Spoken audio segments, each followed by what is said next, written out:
Circus, just a clown. No, just a clown. Where did that come from?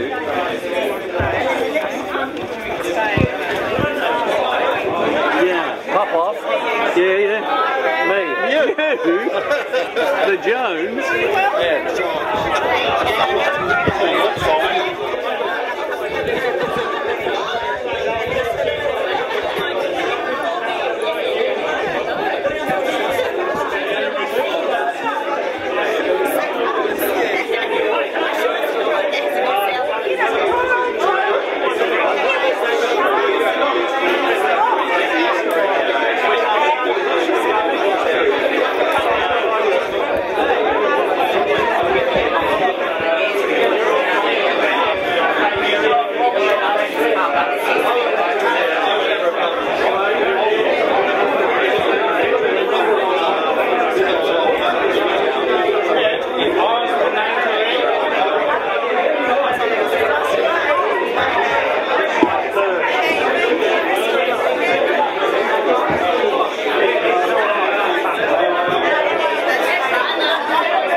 Someone gets in behind your shot.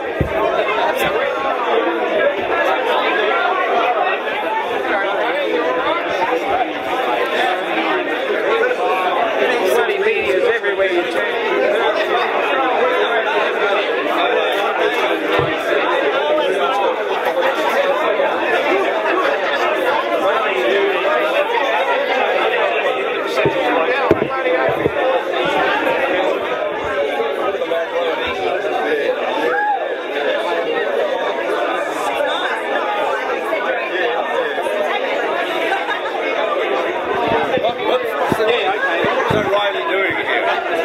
Drinking? That sounds so surprised.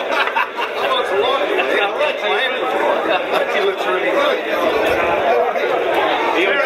How are you? You still over here?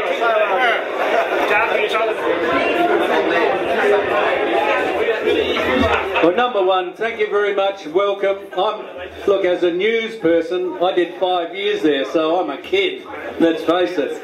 But when I got word of this, and it came through John Harris mainly and a few other internet people, the bottom line was, why the hell did this happen and how did we all get here tonight? And the answer is Anne-Maree Gale and Diane Beer.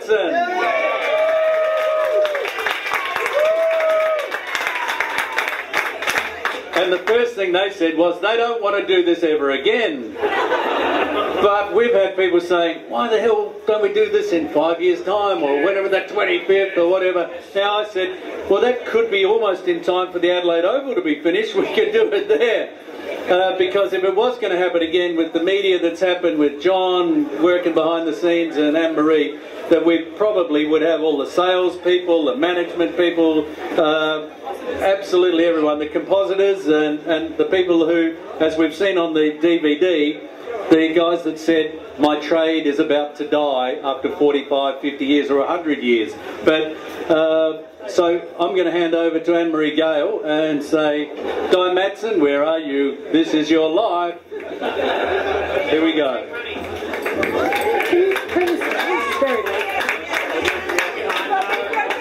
Thanks for everyone for turning out. This is quite a surprise. From the little seed of an idea about a year ago, I was in Adelaide, can't you hear me? Anyway, I was here a year ago for a friend's 60th birthday, and I popped into the Tizer, which I discovered was a whole new building. I asked at the front reception if certain people were still working here. Most of the names I mentioned had all gone. At that point, Di Matson happened to walk through reception, and we saw another, was like, oh my god, oh my god. We communicated for a few weeks, a few months, and then it was like, do you realise it's 20 years next year since the news closed? And we didn't really, well, she didn't really sort of remember, and we sort of put a few names down about what we could do. We thought that we might do a sort of a small gathering, a few of the old subs, and she was having to do a little barbecue at her house. Well, that small list of subs and a barbecue at her house has turned into 183 names on a list that we have currently, and the gathering we have here today. Through the course of this, it's been an interesting exercise because there are a lot of people that we didn't get hold of because we forgot them or didn't have them on the list, or we didn't have their details. But through this we have discovered that there is interest in something else again. So as Mike just mentioned, that maybe we do something in 5 years' time, do 25 years back at North Terrace, and we open it up because there has been a lot of interest. I had an email last week from a woman who worked at the news in the 50s, and could she come? And I said, look, you know, you're more than welcome to come, but I just don't know who you would know here, because most of the people that I know are coming up from the 80s and 90s. So she declined in the end. No, she probably would. I actually forwarded her the list that we had, so she could at least read through the names to see if there was anyone that she knew, but she's declined. I had another phone call from a fellow yesterday who'd obviously heard all the publicity on the radio, thanks to Robbie, etc. And he rang, had got my number and said, could he come? He gave me his name, I don't know what it was now, but he worked here 38 years ago and he was bringing his wife, so I don't know if he's here or not, or if he's coming, but I said, everyone's welcome. So it has made me aware that there is genuine interest in something else again. So we're going to aim for 25 years back to North Terrace, and we're going to open it up to everyone. Anyone and everyone who's worked at the news, and the comms, the sales, management, and we're going to look at something much bigger venue. And I've even been encouraged that we drop a line to Uncle Rupert, so and we get lots of notice, so he can put it in his diary going forward, or he might even offer us some funds to put towards this, because this is of significance to him. Thank you for everyone for coming. It's unfortunately the weather hasn't worked for us, but look, this has been a great turnout, and I'm really happy that we've made the effort. So enjoy. Thank you. Oh, can you mention the DVDs? Can you mention the DVDs? I can mention the DVDs.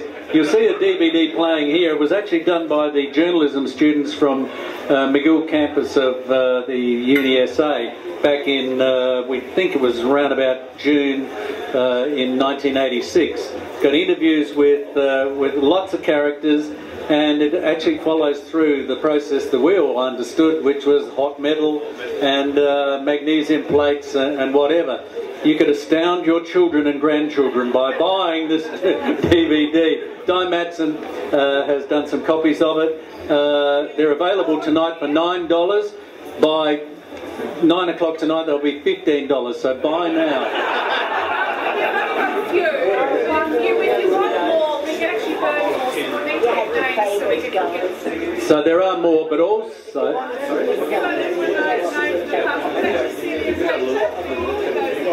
Celia Painter actually did the dub of that DVD for us, and John Harris, the IT guru that was created by the News Limited, and he has put them split it up into 4 different YouTube videos, so it is available through his website impress.com.au.